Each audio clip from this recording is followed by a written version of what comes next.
कश्ती जदीद में खुनी बहर सहूलत रा, कश्ती जदीद में खुनी बहर सहूलत रा, रहे सफ़र बाई दस्तो दुरियाए बेकिनारा। আল্লাহ রব্বুল আলামিন যে কোনো সময় বান্দার দিলের অবস্থা পরিবর্তন করে দিতে পারে। আল্লাহ রব্বুল আলামিন যদি কারো দিলের উপরে মোহর মেরে দেয়, হক তার সামনে নিয়ে বসে থাকলেও হক জিনিস সে বুঝতে পারবে না। তা আল্লাহ তাআলা যদি কারো কলবের মধ্যে গুমরাহির সিল মেরে দেয়, তার সামনে কোরআন হাদিস উপস্থাপন করা হলেও কোরআন হাদিস সে বুঝবে না, কারণ আল্লাহ তাআলা তাকে বোঝার মতন সুযোগ দেন না। এজন্য রাসূল করিম সাল্লাল্লাহু আলাইহি ওয়াসাল্লাম উম্মতদেরকে দোয়া শিখিয়েছেন যে উম্মত বেশি বেশি আল্লাহ তাআলার কাছে দোয়া করো। ইয়া মুকাল্লিবাল কুলুব সাব্বিত কলবি আলা দীনিক, ইয়া মুকাল্লিবাল কুলুব সাব্বিত কলবি আলা দীনিক। হে অন্তরের পরিবর্তনকারী, আমার অন্তরটাকে আপনি দ্বীনের উপরে অটল অবিচল মজবুত রাখেন। সাহাবী কিরাম জিজ্ঞাসা করলেন, ইয়া রাসূলুল্লাহ, হিদায়াতের মতন দৌলত পাওয়ার পরও, ইমানের মতন দৌলত পাওয়ার পরেও কি মানুষ গুমরা হয়ে যাওয়ার সম্ভাবনা আছে? মানুষের দিল হিদায়াতের থেকে পরিবর্তন হয়ে যাওয়ার সম্ভাবনা আছে? রাসূল করিম সাল্লাল্লাহু আলাইহি ওয়াসাল্লাম বলেন, অবশ্যই। বান্দার অন্তরটা আল্লাহ তাআলার দুই আঙ্গুলের মাঝখানে থাকে। রাসূল বলেন, ইন্নাল কুলুবা বাইনা ইসবাইর রহমান, রহমানের দুই আঙ্গুলের মাঝখানে বান্দার কলব থাকে। যেমন এই দুই আঙ্গুলের মধ্যে যে কোনো জিনিস রাখলে এই দুই আঙ্গুল যেদিক ঘুরানো হয় ওই জিনিস সেদিকে কি হয়? ঘুরে যায়। তো রাসূল করিম সাল্লাল্লাহু আলাইহি ওয়াসাল্লাম বলেন, বান্দার অন্তর আল্লাহর দুই আঙ্গুলের মাঝখানে, আল্লাহ যেদিক ঘুরায় বান্দার অন্তর সেদিকে কি ঘুরে যায়। আল্লাহ তাআলা যদি কোনো বান্দার অন্তরকে গুমরাহির দিকে ঘুরায় দেয়, ওই বান্দার সামনে নবী রাসূল উপস্থিত হলেও ওই বান্দা হিদায়াত পায় না। এজন্য রাসূল করিম সাল্লাল্লাহু আলাইহি ওয়াসাল্লাম বলেন, আল্লাহর কাছে বেশি বেশি দোয়া করো। ইয়া মুকাল্লিবাল কুলুব সাব্বিত কলবি আলা দীনিক, হে অন্তরের পরিবর্তনকারী, আমার অন্তরটাকে আপনি দ্বীনের উপরে অটল অবিচল মজবুত রাখেন। এজন্য বেশি বেশি আল্লাহ তাআলার কাছে দোয়া করা, আর আল্লাহ তাআলা যে ঈমানের হালাতে রাখছেন এজন্য শুকরিয়া আদায় করা, আলহামদুলিল্লাহ। ঈমানের মতন দৌলত পাওয়ার পরেও শয়তানের খপ্পর থেকে নির্ভয় হওয়ার সুযোগ নাই, বরং সবসময় ভয়তে থাকা, না জানি শয়তান কখন আমার ঈমানটা ছো মেরে নিয়ে না যায়। এজন্য আল্লাহ তাআলার কাছে আশ্রয় চাওয়া। শয়তান থেকে বাঁচার জন্য আশ্রয় যেতে হবে কার কাছে? আল্লাহ তাআলার কাছে। রাসূল করিম সাল্লাল্লাহু আলাইহি ওয়াসাল্লাম আশ্রয় চেয়েছেন আল্লাহ তাআলার কাছে। আল্লাহুম্মা ইন্নী আসআলুকাল হুদা ওয়াত তুকা ওয়াল আফাফা ওয়াল গিনা, আল্লাহুম্মা ইন্নী আসআলুকাল হুদা, হে আল্লাহ, আমি আপনার কাছে হিদায়াতের পর অটল অবিচল থাকার জন্য আশ্রয় চাচ্ছি। শয়তান আমার ঈমান ছো মেরে নিয়ে যাওয়ার সম্ভাবনা আছে, কিন্তু শয়তানের থেকে বাঁচার জন্য আশ্রয়স্থল তো একমাত্র আপনি। লা হাওলা ওয়ালা কুওয়াতা ইল্লা বিল্লাহ, আমার কোনো আশ্রয়স্থল নাই, আমার কোনো সাহায্যকারী নাই একমাত্র আল্লাহ ছাড়া। যেন রাসূল উম্মতকে দোয়া শিখাইছে হিদায়াতের অবিচল থাকার জন্য আল্লাহর কাছে বলো, আল্লাহুম্মা ইন্নী আসআলুকাল হুদা, আল্লাহ আমি আপনার কাছে হিদায়াতের পর অটল অবিচল থাকার জন্য আশ্রয় চাচ্ছি। কুরআনে কারীমের মধ্যে আল্লাহ তাআলাও দোয়া শিখাইছেন যে বান্দা তোমার ঈমান চুরি হয়ে যাওয়ার সম্ভাবনা আছে, শয়তান তোমার ঈমানের পিছনে লেগে আছে, কেমনে তোমার ঈমানটা নষ্ট করে দেওয়া যায়। এজন্য আমি আল্লাহর কাছে দোয়া করো। কি দোয়া করো? আল্লাহ তাআলা শিখিয়েছেন, রব্বানা লা তুযিগ কুলুবানা বা'দা ইয হাদাইতানা ওয়া হাব লানা মিন লাদুনকা রাহমা ইন্নাকা আনতাল ওয়াহ্হাব। আল্লাহ তাআলা বলেন, বান্দা ইমান শয়তান যাতে নিতে না পারে আমার কাছে দোয়া করো, রব্বানা লা তুজিগ কুলুবানা, আল্লাহ আমার অন্তরটাকে আপনি বক্র করে দিয়েন না, বাদা ইদ হাদাইতানা, একবার যেহেতু হিদায়াতের মতন দৌলত দিয়েছেন, এই হিদায়াতের দৌলত দেওয়ার পরে আমার অন্তরটাকে আর বক্র করে দিয়েন না, আমি যেন গুমরাহির দিকে চলে না যায়, আমি যেন গুমরাহি না হয়ে যায়, আমি যেন দিন হারা না হয়ে যায়, আমি যেন পথভ্রষ্ট না হয়ে যায়, আমি যেন ইয়াহুদি না হয়ে যায়, আমি যেন নাসারা না হয়ে যায়, আমি যেন হিন্দু না হয়ে যায়, আমি যেন পৌত্তলিক না হয়ে যায়, আমি যেন মুশরিক না হয়ে যায়, আমি যেন নাস্তিক না হয়ে যায়। এ কারণে আল্লাহ তাআলা দোয়া শিখাইছেন, দোয়া করো, রব্বানা লা তুজিগ কুলুবানা বাদা ইদ হাদাইতানা, আল্লাহ আমার অন্তরটাকে হিদায়াত দেওয়ার পরে আর বক্র করে দিয়েন না, হিদায়াতের থেকে গুমরার দিকে সরাই দিয়েন না। হাজারো মানুষ আছে মুসলমানের বাচ্চা মুসলমান কিন্তু নাস্তিক, আছে না নাই? বাপ আল্লাহকে স্বীকার করে কিন্তু ছেলে আল্লাহকে মানে না, এমন সন্তান আছে না নাই? বাপ আল্লাহকে স্বীকার করে কিন্তু সন্তান আল্লাহকে কি করে না? স্বীকার করে না। মা আল্লাহকে স্বীকার করে কিন্তু সন্তান আল্লাহকে স্বীকার করে না, নাস্তিক হয়ে গেছে। পিতা মুসলমান, সন্তান হিন্দু হয়ে গেছে, পিতা মুসলমান, সন্তান মুশরিক হয়ে গেছে, পিতা মুসলমান, সন্তান খ্রিস্টান হয়ে গেছে, পিতা মুসলমান, সন্তান ইহুদি হয়ে গেছে, আছে না নাই? হাজারো মানুষ আছে। কেন? আল্লাহ তাআলা তাকে হিদায়াতের পরে রাখেননি। তার আব্বা মুসলমান, সেও মুসলমান ছিল কিন্তু সে হিদায়াতের দৌলত হারাই ফেলছে। কেন?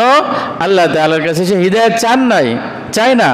এজন্য আল্লাহ তাআলার উম্মতকে, বান্দাদেরকে শিখাইছে, ও বান্দা আমার কাছে বেশি বেশি দোয়া করবা, রব্বানা লা তুজিগ কুলুবানা বাদা ইদ হাদাইতানা। আল্লাহ একবার যখন হিদায়াতের মতন দৌলত দিয়েছেন আমাকে আর গুমরা করে দিয়েন না। এজন্য আল্লাহ তাআলার কাছে বেশি বেশি দোয়া করা, বেশি বেশি দোয়া করা। আজ দুনিয়ার সমস্ত মানুষ সম্মান মর্যাদা প্রতিষ্ঠিত হতে চায়, আল্লাহ তাআলার কাছে মাকবুল হতে চায়, আল্লাহ তাআলার দয়া মায়া পেতে চায়, হাসরের আযাব থেকে বাঁচতে চায়, জাহান্নামের আযাব থেকে বাঁচতে চায়, জান্নাতে যেতে চায়, জান্নাতের বালাখানা চায়। দুনিয়ার সমস্ত মানুষ যারা মুসলমান তারা সকলেই জান্নাত চায়। আমরা আল্লাহ তাআলার কাছে জান্নাত চাই না? সকলে আমরা জান্নাত চাই, ভালো থাকতে চাই, ভালো পড়তে চাই, ভালো পরিবেশ চাই, ভালো সম্মান চাই, ভালো মর্যাদা চাই। আল্লাহ তাআলা বলছেন সব কিছু দেব, আমার হুকুমের পরে তুমি উঠে যাও। যদি আমার হুকুমের পর তুমি চলে আসো তাহলে তোমার যা লাগবে, তোমার সম্মান লাগবে দেব সম্মান, তোমার মর্যাদা লাগবে দেব, তোমার কবরে আযাব থেকে বাঁচার দরকার সেটাও বাঁচিয়ে দেব, হাসরের ময়দানে আলো লাগবে আলোর ব্যবস্থা করে দেব, ফুলসিরাত পার করে দেব, জান্নাতে বালাখানা দিয়ে দেব। হাসরের কঠিন ময়দানে যখন আল্লাহ তাআলার আরশের ছায়া ছাড়া আর কোনো ছায়া থাকবে না, আল্লাহ তাআলা বলে তখনও আমি সেখানে তোমাকে ছায়া দেব, বিনা শর্তে নয়, শর্তের সাথে আমার হুকুমের পরে আমল করো, আমার হুকুমের পরে উঠে আসো, তাহলে আমি তোমাকে সব জায়গায় সুযোগ সুবিধা দিয়ে দেব। তা বান্দার যে সমস্ত কঠিন মুহূর্ত থাকবে সেই মুহূর্তগুলোর মধ্যে একটা মুহূর্ত হলো হাসরের ময়দান। হাসরের ময়দান 50,000 বছর পার হয়ে যাবে, মানুষ তার 2 কদমের উপরে থাকবে, পা বাড়াইতে পারবে না যত সময় পর্যন্ত 5টা বিষয়ের হিসাব না দেবে। এই হাসরের ময়দানের কঠিন অবস্থার মধ্যে একটা অবস্থা হবে সূর্যের তাপ। সূর্য 1 হাত বা আধা হাত উপরে থাকবে, নিচের জমিন তামার হয়ে যাবে। এই উত্তপ্ত গরম বান্দা সহ্য করতে পারবে না, তখন বান্দার ছায়া লাগবে, ছায়া। প্রচণ্ড গরমের মধ্যে মরুভূমিতে কেউ থাকলে সে যেমন গাছ খুঁজতে থাকে যে একটু গাছের ছায়া কিভাবে যাওয়া যায়। আমাদের দেশে তাপমাত্রা 40-এর উপরে উঠে গেলে আমরা এসি রুম খুঁজতে থাকি, কোথায় একটু এসি আছে সেখানে যায় আশ্রয় নিতে চায়। হাসরের ময়দানও মানুষ একটু আশ্রয় চাবে। আল্লাহ রাব্বুল আলামিন পুরো হাসরের ময়দানে একটাই আশ্রয় স্থান রাখবে, সেটা হলো আল্লাহ তাআলার আরশের নিচে ছায়ার জায়গা রাখবে। এই আরশের নিচে সবাই থাকতে পারবে না, আরশের নিচে সবাই থাকতে পারবে না। এই আরশের নিচে কিছু কিছু মানুষ থাকতে থাকবে, আরশের নিচে কিছু কিছু মানুষ কি জায়গা পাবে। আমরা সেই আরশের নিচে জায়গা আমাদের হোক এটা চাই কি চাই না? আল্লাহ তাআলা আমাদের সকলকে ওই আরশের নিচে ওই ছায়ায় থাকার মতন সুযোগ দান করেন, বলেন আমিন। রাসূল করিম সাল্লাল্লাহু আলাইহি ওয়াসাল্লাম বলেন, সাবাতুন ইযিল্লুহুমুল্লাহু ফি যিল্লিহি ইয়াওমা লা যিল্লা ইল্লা যিল্লু, যেদিন আল্লাহ তাআলার আরশের ছায়া ছাড়া আর কোনো ছায়া থাকবে না। সূর্য আধ হাত বা এক হাত উপরে থাকবে, নিচের জমিনটা তামার হয়ে যাবে, মানুষ গরমে ছটফট ছটফট করতে থাকবে, মানুষের থাকার জন্য কোনো ব্যবস্থাপনা থাকবে না, ছায়ার কোনো ব্যবস্থা থাকবে না, একমাত্র কেবলমাত্র আল্লাহ তাআলার আরশের নিচের ছায়া ছাড়া। রাসূল বলেন, 7 শ্রেণীর মানুষ ওই দিন আল্লাহ তাআলার আরশের নিচে ছায়া পাবেন। তার মধ্যে সর্বপ্রথম হলো ইমামুন আদিল, ইনসাফগার বাদশাহ। এই ইনসাফগার বাদশাহ, তাকে আল্লাহ তাআলা আরশের নিচে ছায়া দান করবেন। আমরা তো বাদশাহ হতে পারিনি, তাহলে ওই কাতারে আমরা ফেল হয়ে গেলাম। দ্বিতীয় নম্বর বলেন রাসূল, ওয়া শাবুন নাশা ফি ইবাদাতিল্লাহ, 2 নম্বর আরশের নিচে ছায়া পাবে ওই যুবক, যেই যুবক তার যৌবন কালটা আল্লাহ তাআলার ইবাদত বন্দেগীর মধ্যে কাটাইছে। আমাদের যাদের যৌবনকাল শেষ হয়ে গেছে, না জানি আল্লাহর ইবাদতের মধ্যে কাটাইতে পারছি কি পারি নাই, এটাও এক হিসাবে আমাদের শেষ হয়ে গেল। 3 নম্বর রাসূল বলেন, ওয়ারাজুলুন কলবুহু মুআল্লাকুন বিল মসজিদ, 3 নম্বর ওই ব্যক্তি যার অন্তরটা মসজিদের সাথে লটকানো থাকে। কিসের সাথে লটকানো থাকে? মসজিদের সাথে। মসজিদের সাথে যার কলবের সম্পর্ক থাকে, দিলটা মসজিদের সাথে থাকে, মসজিদে যাতায়াত থাকে, মসজিদে আসতে থাকে, মসজিদে যাইতে থাকে, মসজিদের সাথে সম্পর্ক থাকে। রাসূল বলেন, যার দিলের সম্পর্ক মসজিদের সাথে, ওই হাসরের ময়দানে আল্লাহ তাআলা তাকে আরশের নিচে ছায়া দান করবেন, বলেন সুবহানাল্লাহ। তাহলে বোঝা গেল আমাদের একটা সুযোগ আছে আল্লাহ তাআলার আরশের নিচে ছায়া পাওয়ার জন্য। সেই সুযোগের মধ্যে একটা অন্যতম সুযোগ হলো আল্লাহর ঘর মসজিদের সাথে সম্পর্ক রাখা। আল্লাহ তাআলার ঘর মসজিদের সাথে কি রাখা? সম্পর্ক রাখা। যার যত বেশি মসজিদের সাথে সম্পর্ক আছে, সে তত বেশি আল্লাহর কাছে মর্যাদাবান। যার সম্পর্ক মসজিদের সাথে যত বেশি আল্লাহ তাআলার কাছে, সে তত বেশি মর্যাদাবান। এ মর্মে কোরআনে কারীমের মধ্যে আল্লাহ তাআলা বলেন, ওয়া মান ইউআযযিম শাআইরাল্লাহ ফাইন্নাহা মিন তাকওয়াল কুলুব, যাদের অন্তরের মধ্যে আল্লাহর ভয় আছে, তারাই ইসলামের নিদর্শনকে সম্মান করে, মর্যাদা দেয়। ইসলামের নিদর্শন, মর্যাদার মধ্যে অন্যতম নিদর্শন হলো মসজিদ। অন্যতম নিদর্শন কি? মসজিদ। অন্য আয়াতের মধ্যে আল্লাহ তাআলা বলেন, ইন্নামা ইয়ামুরু মাসাজিদাল্লাহ মান আমানা বিল্লাহি ওয়াল ইয়াউমিল আখির, মসজিদের নির্মাণ কাজ, মসজিদের দেখাশোনা, মসজিদ পরিচালনা তারাই করে যাদের অন্তরের মধ্যে আল্লাহ তাআলা ঈমানের মতন দৌলত দান করছেন, বলেন সুবহানাল্লাহ। আমাদের যাদের মসজিদের সাথে সম্পর্ক, বোঝা যায় আল্লাহ তাআলা আমাদেরকে ঈমানের দৌলত দান করছে। যার দিলের মধ্যে ঈমান, তার ঈমান, যার ঈমান যত মজবুত, তার সাথে মসজিদের সম্পর্ক তত বেশি থাকবে। মসজিদ এটা আল্লাহ তাআলার ঘর। মসজিদ কার ঘর? আরো জোরে বলেন, কার ঘর? আল্লাহর ঘর। মসজিদের নাম হলো বাইতুল্লাহ। মসজিদের নাম কি? বাইতুল্লাহ। আল্লাহ রাব্বুল আলামিন দুনিয়াতে সর্বপ্রথম তিনার ঘর বানিয়েছেন। দুনিয়াতে সর্বপ্রথম তিনার ঘর বানিয়েছেন, সেটা হলো বাইতুল্লাহ। দুনিয়ার সর্বপ্রথম ঘর কি? বাইতুল্লাহ। কার ঘর? আল্লাহর ঘর। দুনিয়ার সর্বপ্রথম ঘর বাইতুল্লাহ, আল্লাহর ঘর। দুনিয়ার সর্বপ্রথম মানুষ পয়গম্বর। দুনিয়ার সর্বপ্রথম মানুষ কি? পয়গম্বর, নবী।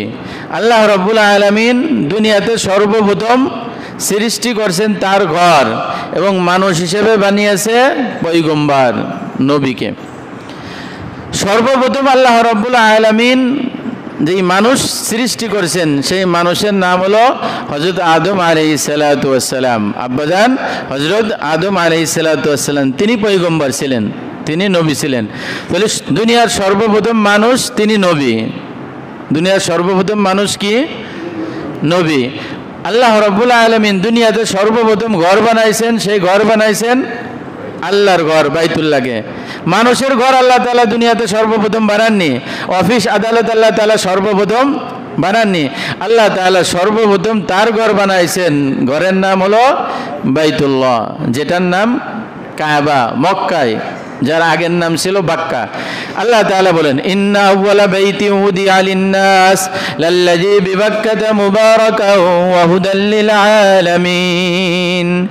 দুনিয়ার মধ্যে সর্বপ্রথম ঘর হলো বাইতুল্লাহ। ইন্না আউওয়ালা বাইতি, সর্বপ্রথম ঘর হলো উদিয়া লিন-নাস, যেটা মানুষের জন্য বানানো হয়েছে।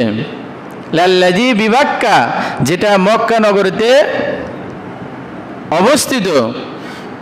মুবারাকান, যেটা বরকতময়। ওয়াহুদাল লিল আলামিন, এবং ওই ঘরটা পুরো বিশ্ববাসীর জন্য রহমত। বলেন সুবহানাল্লাহ। আল্লাহ তাআলা সর্বপ্রথম ঘর বানাইলেন বাইতুল্লাহ, আর সর্বপ্রথম মানুষ সৃষ্টি করলেন পয়গম্বর নবী আব্বাজান আদম আলাইহিস সালাতু ওয়াস সালাম। যুগে যুগে আল্লাহ রাব্বুল আলামিন যত পয়গম্বর পাঠাইছেন, সমস্ত পয়গম্বরের দায়িত্বই ছিল আল্লাহর ঘর রক্ষা করা, আল্লাহর ঘর নির্মাণ করা, আল্লাহর ঘরকে আবাদ করা। এটা আল্লাহ তাআলা পয়গম্বরদের জিম্মাদারিতে দিয়েছেন। কেন? দুনিয়ার মধ্যে সব থেকে শ্রেষ্ঠ ঘর বাইতুল্লাহ, আর এই ঘরের জিম্মাদারি দায়িত্ব যিনি পরিচালনা করবেন তিনিও দুনিয়ার মধ্যে সব থেকে শ্রেষ্ঠ। এজন্য আল্লাহ রাব্বুল আলামিন তার ঘরকে দেখাশোনার জন্য, তার ঘরকে পরিচালনার জন্য দায়িত্ব দিয়েছেন নবীদেরকে। এই হিসাবে দুনিয়ার মধ্যে সব থেকে শ্রেষ্ঠ জায়গা আল্লাহর ঘর, এবং দুনিয়ার মধ্যে সব থেকে শ্রেষ্ঠ মানুষ হলো নবীগণ। আর নবীগণের পরে দুনিয়ার মধ্যে সব থেকে শ্রেষ্ঠ মানুষ হলো যাদেরকে আল্লাহ তাআলা মসজিদ পরিচালনার দায়িত্ব দিয়েছেন। মসজিদ যারা পরিচালনা করেন তাদের মধ্যে অন্যতম হলো ইমাম। কেন? সমস্ত নবীগণ ইমামতি করছেন, ইমামতির মাধ্যমে মসজিদ পরিচালনা করছেন। আর নবীর পরে আল্লাহ তাআলা এই শ্রেষ্ঠ ঘরগুলোকে পরিচালনার দায়িত্ব দিয়েছেন নবীর ওয়ারিসদেরকে, ওয়ারাসাতুল আম্বিয়া, আম্বিয়াগণের ওয়ারিসদের, যারা ইমাম হবেন। দুনিয়ার যত মসজিদ আছে, এই মসজিদগুলো দুনিয়ার মধ্যে শ্রেষ্ঠ জায়গা। আর মসজিদের যিনি ইমামতি করেন তিনিও দুনিয়ার মধ্যে এক এক স্থানের শ্রেষ্ঠ মানুষ। এই মর্যাদা দান করেছেন কে? আল্লাহ। কেন? আল্লাহ তাআলার কাছে জমিনের মধ্যে সব থেকে শ্রেষ্ঠ জায়গা হলো বাইতুল্লাহ, আল্লাহর ঘর, মসজিদ। আর মসজিদে হিফাজতের জন্য, পরিচালনার জন্য দায়িত্ব দিয়েছেন আল্লাহ তাআলা নবীগণকে। নবীগণ চলে গেছেন, কিন্তু আল্লাহর ঘর রয়ে গেছে। এই আল্লাহর ঘরগুলোকে হিফাজতের দায়িত্ব আল্লাহ তাআলা দিয়েছেন যুগে যুগে ইমামদেরকে। এই অর্থে যে মসজিদে যিনি ইমাম থাকেন, ওই এলাকার সব থেকে দামি, সব থেকে শ্রেষ্ঠ ব্যক্তি হলো ওই এলাকার ইমাম সাহেব। এজন্যই তার নাম দেওয়া হয়েছে ইমাম, এজন্যই তার নাম দেওয়া হয়েছে ইমাম। এটা সাধারণ কোনো বিষয় না, আমি ইমাম বলে এটা না যে এই চেয়ারে থাকবে, সাধারণ কোনো বিষয় না। হযরত সদর শাহ হুজুর রাহমাতুল্লাহ আলাইহি তিনি বলছেন ইমাম কাকে বলো? বলো জানো? রাসূল করিম সাল্লাল্লাহু আলাইহি ওয়াসাল্লাম বলছেন আল ইমামুজ জামিন। তার অর্থ সদর শাহ হুজুর রাহমাতুল্লাহ বলছেন অফিসার ইনচার্জ। থানায় থানায় অফিসার ইনচার্জ থাকে, যার দায়িত্ব পুরো থানার প্রশাসনিক সব থেকে দায়িত্বপূর্ণ ব্যক্তি এবং সব থেকে মূল্যবান ব্যক্তি হলো যিনার দায়িত্বে ওই থানাটা থাকে। রসুল বলেন প্রত্যেক এলাকায় এলাকায় আমার পক্ষ থেকে একজন ইমাম থাকবে। ওই ইমাম হলো অফিসার ইনচার্জ, ওই এলাকার দায়িত্বশীল, ওই এলাকার মাথা, ওই এলাকার শ্রেষ্ঠ, ওই এলাকার দায়িত্বশীল। ওই এলাকায় মসজিদের মাধ্যমে মানুষের সাথে আল্লাহ তাআলার সাথে সম্পর্কের মাধ্যম হলো ইমাম। তা রাসূল করিম সাল্লাল্লাহু আলাইহি ওয়াসাল্লাম বলেন যে দুনিয়ার মধ্যে সর্বপ্রথম ঘর হলো বাইতুল্লাহ। সর্বপ্রথম ঘর বাইতুল্লাহ। দুনিয়ার মধ্যে দ্বিতীয় আল্লাহর ঘর হলো বাইতুল মুকাদ্দাস। দ্বিতীয় ঘরের নাম কি? বাইতুল মুকাদ্দাস। সাহাবী ইকরাম রাসূল করিম সাল্লাল্লাহু আলাইহি ওয়াসাল্লামকে জিজ্ঞাসা করেছেন, ইয়া রাসূলুল্লাহ, প্রথম মসজিদ নির্মাণ করেছেন কে? কয়েকটা রেওয়ায়াত আছে, তার মধ্যে একটা রেওয়ায়াত হলো আদম আলাইহিস সালাতু ওয়াস সালাম। দ্বিতীয় মসজিদ নির্মাণ করেছেন কে? এ মর্মেও বর্ণিত আছে দ্বিতীয় মসজিদের নির্মাণকারীও হযরত আদম আলাইহিস সালাতু ওয়াস সালাম। সাহাবী ইকরাম জিজ্ঞাসা করলেন, দুই মসজিদের পার্থক্য কতদিন? রাসূল করিম সাল্লাল্লাহু আলাইহি ওয়াসাল্লাম বলেন 40 বছর। কত বছর? বাইতুল্লাহ নির্মাণের পরে বাইতুল মুকাদ্দাস ফিলিস্তিনে, এই দুই মসজিদের মাঝখানে গ্যাপ ছিল কতদিনের? 40 বছর। 40 বছর পরে এই বাইতুল মুকাদ্দাস তৈরি হয়েছে। এই আল্লাহ রাব্বুল আলামিন এই দুনিয়াতে তার ঘর সবথেকে শ্রেষ্ঠ সম্পদগুলো এই দুনিয়াতে রেখেছেন। এমন রাসূল করিম সাল্লাল্লাহু আলাইহি ওয়াসাল্লাম বলেন, আহাব্বুল বিলাদি ইলাল্লাহি মাসাজিদুহা, দুনিয়ার মধ্যে সবথেকে শ্রেষ্ঠ স্থান, শ্রেষ্ঠ জায়গা হলো আল্লাহর ঘর মসজিদ। দুনিয়ার মধ্যে সবথেকে শ্রেষ্ঠ জায়গা কোনটা? আল্লাহর ঘর মসজিদ। শব্দটা অনেক সময় আমরা সঠিকভাবে উচ্চারণ করি, মসজিদ বলি, মসজিদ, মসজিদ না, মসজিদ। শব্দটা কি? মসজিদ না, মসজিদ। শব্দটা কি? মসজিদ না, মসজিদ, মসজিদ। যেখানে সেজদা দেওয়া হয় তাকে বলা হয় মসজিদ। আমাদের অবস্থা এমন, আমরা আমাদের মসজিদগুলোর নামও কি উচ্চারণ করি না, সঠিক হয় না। আবার কেউ যদি সঠিক লেখে তাকে আবার কি করে ভুল ধরে। সঠিক উচ্চারণ হলো মসজিদ, আমরা লিখি মসজিদ, আমরা লিখি কি মসজিদ। এখন একজন লেখছে মসজিদ, এখন মসজিদ ওলারা বলে কি এটা, এত বড় একটা বিজ্ঞ মানুষ কেমনে ভুল করলাম, উচ্চারণ হবে মসজিদ। সারা জীবন শুনছি মসজিদ মসজিদ মসজিদ, কিন্তু আসলে যে ভুল ধরতেছে সেই ভুলের স্বর্গে বাস করতেছে। ভুল যে ধরে সেই কি করে? ভুলের স্বর্গে বাস করে। মসজিদও না, শব্দটার সঠিক উচ্চারণ কি? মসজিদ, মসজিদ। এই দুনিয়ার মধ্যে সব থেকে শ্রেষ্ঠ জায়গা আল্লাহ তাআলা বানিয়েছেন মসজিদ। আর সব থেকে নিকৃষ্ট জায়গা কোনটা বলেন তো? বাজার। সব থেকে নিকৃষ্ট জায়গা কোনটা? বাজার। আমাদের সম্পর্ক মসজিদের সাথে বেশি না বাজারের সাথে বেশি? আমাদের সম্পর্ক বাজারের সাথে বেশি। আমরা মসজিদের সময় বেশি দিই না বাজারের সময় বেশি দিই? আমরা মসজিদের সময় বেশি দিই না চার দোকানের সময় বেশি দিই? মসজিদে আসলে বের হওয়ার জন্য পাগল, মোটে বেঁধে রাখা যায় না। জুমার দিন সালাম ফেরানোর পরে সুন্নাতও পড়ে না, আছে না নাই? জুমার দিনে জুমার নামাজের পরে 4 রাকাত বায়দাল জুমা সুন্নাতে মুআক্কাদাত নামাজ আছে, তো পড়েই না।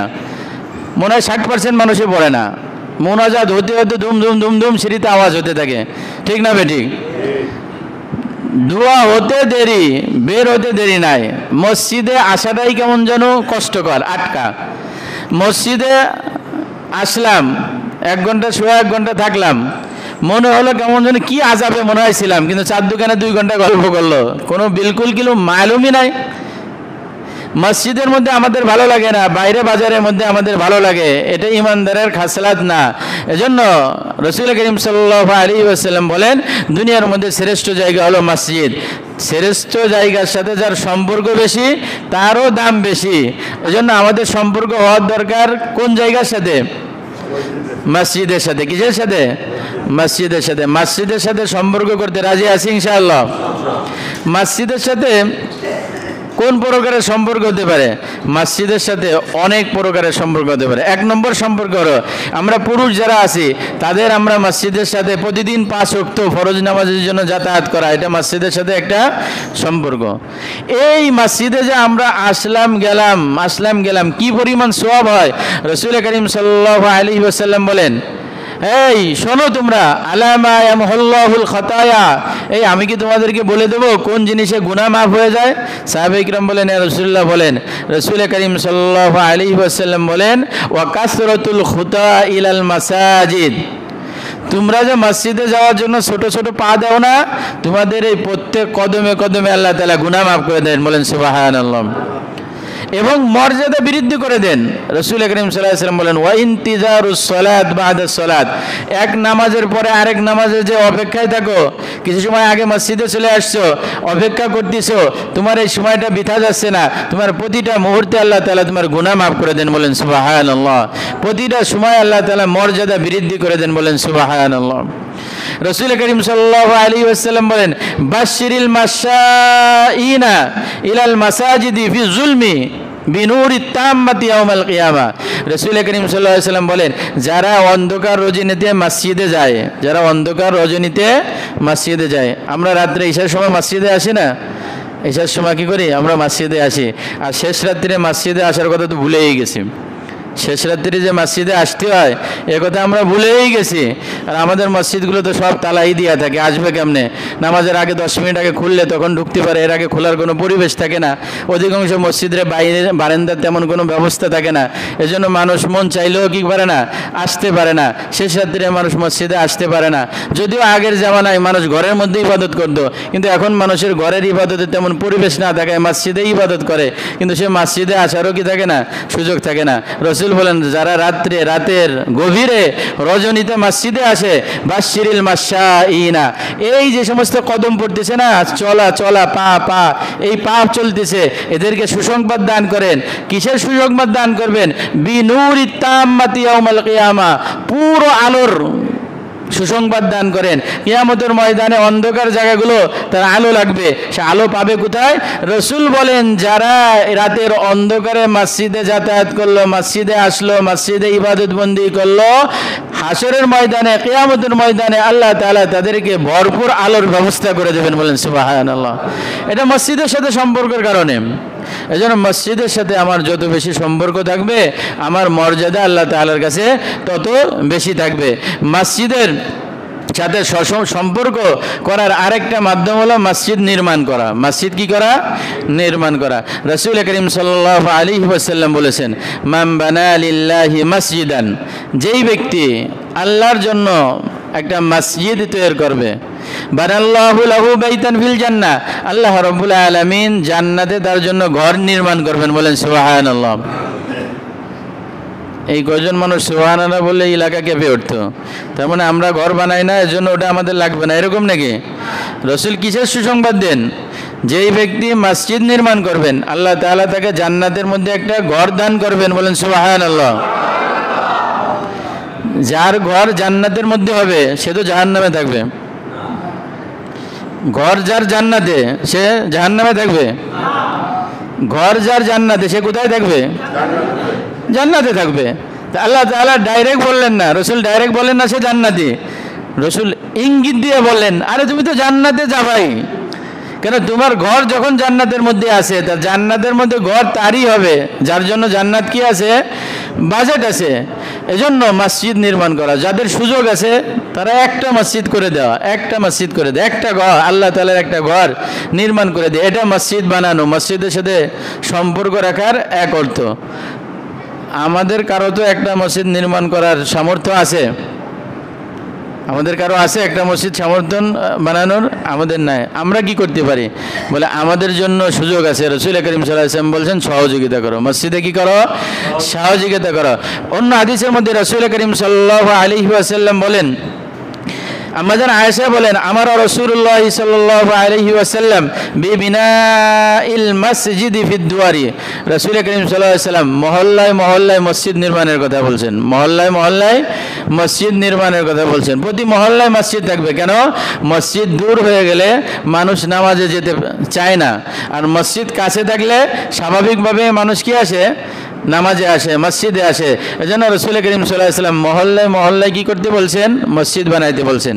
মসজিদ বানানোটাও শেষ না, রাসূল করিম সাল্লাল্লাহু আলাইহি ওয়াসাল্লাম বলছেন ওয়া আইয়ুনাযযাফা ওয়া ইউতাইয়াবা, এবং মসজিদকে পরিষ্কার পরিচ্ছন্ন করবা এবং সুগন্ধিময় করবা। আমরা তো মসজিদ পরিষ্কারের কাতারেও নাই, সুগন্ধির কাতারেও নাই। আমাদের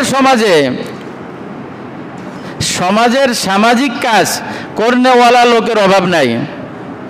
খালে সমস্যা হয়েছে, খাল কাটতে হবে, অভাব নাই। ড্রেনের সমস্যা, ড্রেন পরিষ্কার করতে হবে, কিছু মানুষ আছে। রাস্তায় সমস্যা, রাস্তা পরিষ্কার করতে হবে, এরকম লোক আছে। যেখানে সামাজিকতা কিছু করলে সেলফি তোলা যায়, সেখানে তো নেতা নেত্রীর অভাবই নাই। চাউল দেয় 10 কেজি, 10 জন হাতে নেয়, দান করে একজনরে। এখন বোঝা যায় না আসলে যাকে দান করতেছে সে কি এই 10 জনকে দিচ্ছে? তার মানে অভাবে কি এই 10 জন না ওই একজন? সেলফিতে তা বোঝা যায় না। 10 জন ধরে একটা প্যাকেট দিচ্ছে, 10 জন ধরে একটা প্যাকেট কি করে দিচ্ছে, তো স্বাভাবিক বোঝা যায় কেমন ওই ব্যক্তি এই 10 জনে দিচ্ছে। এইভাবে বোঝা যায় যে এই অভাবী খয়রাতি হলো এই কয়জন, কিন্তু এই কয়জনই ভাব এমন দিচ্ছে। একজন মানুষের 200 টাকা সম্পদ দিচ্ছে, তার দিতে যায় সেলফির ভাবে, তা বোঝাই যাচ্ছে না যে আসলে নেচ্ছে কে আর দিচ্ছে কে। এই সামাজিক খেদমত করার কিছু মানুষ তো আছে, কিন্তু সামাজিক খেদমতের সাথে সাথে সর্বশ্রেষ্ঠ খেদমত আল্লাহর ঘরের খেদমত করা। আল্লাহর ঘর ঝাড়ু দেওয়ার লোকের সংখ্যা সীমিত, খুঁজেই পাওয়া যায় না। যদি সামাজিকতা আমার মধ্যে এতই হয়, জনদরিদ্র আমার মধ্যে এতই হয়, তো সব থেকে শ্রেষ্ঠ কাজ তো আল্লাহর ঘর মসজিদের খেদমত করে। এখানে আমি নাই কেন? এর কারণ হলো এখানে খেদমত করলে কেউ বাহবা দেবে না, এজন্য এখানে নাই। অন্য জায়গায় আসি, অন্য জায়গায় কিছু কাজ করি, কিন্তু মসজিদে নাই। এই জন্য রাসূল করিম সাল্লাল্লাহু আলাইহি ওয়াসাল্লাম বলছেন, মসজিদকে হেফাজত করা, মসজিদকে সংরক্ষণ করা, মসজিদ পরিষ্কার করা এবং মসজিদে সুগন্ধি ব্যবহার করা। মসজিদে সুগন্ধি ব্যবহার করার জন্য তো সুন্দর আতরের ব্যবস্থা করা। অনেক সময় কমিটি আলাদা দেশে সুযোগ থাকে না, এজন্য নিজেরা আতর ব্যবহার করা, একে অপরের সাথে আতর ব্যবহার করলে সুঘ্রাণ হয়। এজন্য মসজিদকে পরিপাটি করা এটাও ইসলামের গুরুত্বপূর্ণ নিদর্শন।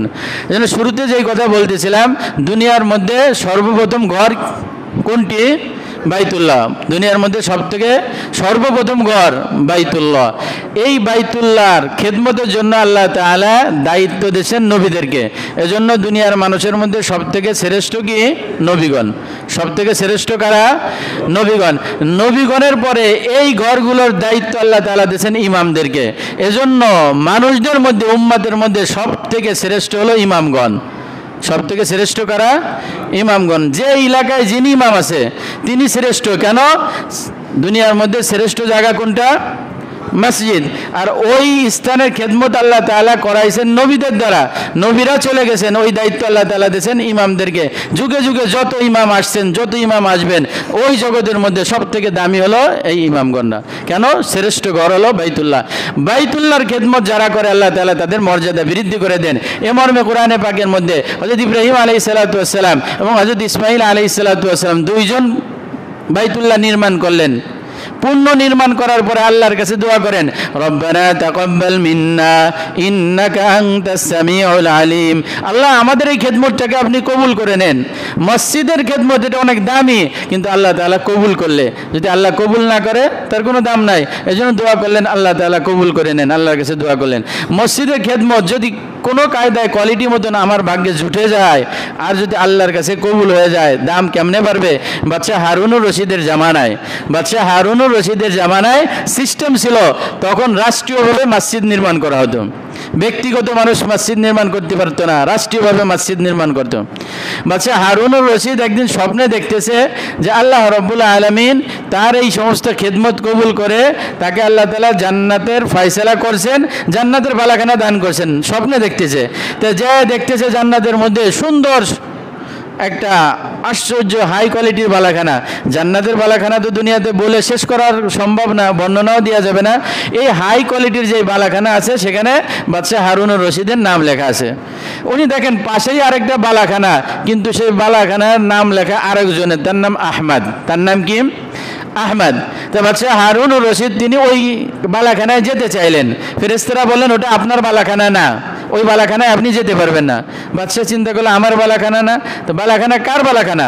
বলে এটা হলো আপনার মসজিদ নির্মাণে যারা মিস্ত্রি কাজ করছে না, যুগাইলে যারা কাজ করে, এক মিস্ত্রি, এক যুগাইলে, এক কর্মকার, তার নাম আহমদ। সেই আহমদ নামক ওই ব্যক্তির বালাখানা হলো এইটা। বাদশাহ হারুনুর রশিদের ঘুম ভেঙে গেছে। চিন্তা করলো মসজিদ আমি বানাইছি, বালাখানা আমার হবে, কিন্তু পাশে যে বালাখানা আরেকটা আছে এটা এই যুগাইলে বালাখানা কেমনে পাইলো? উনি সমস্ত মিস্ত্রিদেরকে, কামলাদেরকে ডাকছে। ডাকার পর বলছে তোমাদের মধ্যে আহমদ কার নাম? তার মধ্যে একজন পাওয়া গেছে, তার নাম আহমদ। তাকে জিজ্ঞাসা করছে, আরে তোমাকে আমি স্বপ্নে দেখলাম, তোমার জন্য এরকম মর্যাদা কিসের কারণে?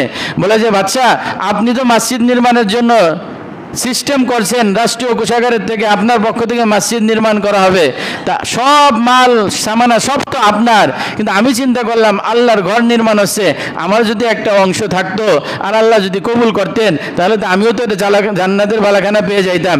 এজন্য আমার নিজের বাড়ির ভিতরের 3টা পাথর ছিল, আমার তো দামি কোনো সম্পদ নাই, আমি দিনের বেলায় আমার পাথরটাকে আপনার পাথরের সাথে মিলাবো এই সাহস আমি পাইনি, কিন্তু রাতের গভীরে আপনার এই কুয়া বালি পাথর পাথর যেগুলো আছে এর মধ্যে আমার এই 3টা পাথর ঢুকাই দিছি।